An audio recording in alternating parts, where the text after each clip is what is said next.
Hello and welcome to today's tutorial. In this session, we'll explore how to benchmark multiple functions and determine which one executes the fastest in JavaScript.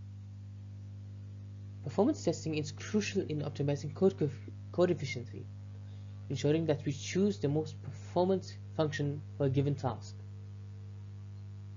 We'll use performance.now to accurately measure execution time. Let's get started. In real-world scenarios, some functions execute faster than others due to differences in loop complexity, data structures, or optimizations. Measuring their execution times allows us to choose the most efficient function for performance-critical applications.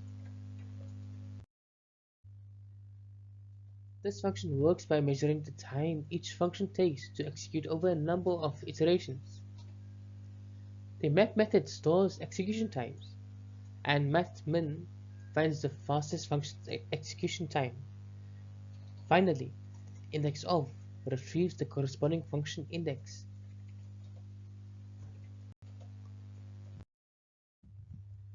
This approach ensures that execution times are measured precisely, with multiple iterations improving accuracy. This method efficiently determines the fastest function, which can be crucial in performance-sensitive applications, like gaming, real-time processing, and API optimization.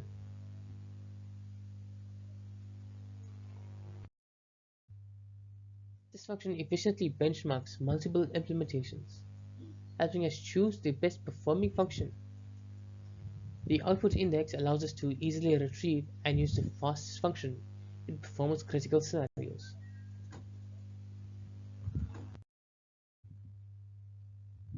This function is useful in optimizing performance-critical operations, from choosing the best sorting or searching algorithm to ensuring that data processing functions run efficiently.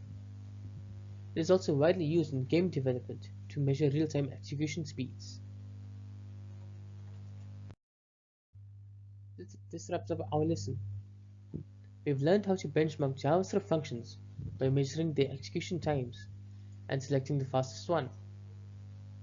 This technique is widely used in optimizing algorithms, data processing, and performance-sensitive applications. Try using this method in your projects to identify and optimize slow functions. Thank you for watching. If you enjoyed this video, please make sure to like, share, and subscribe for more JavaScript tutorials.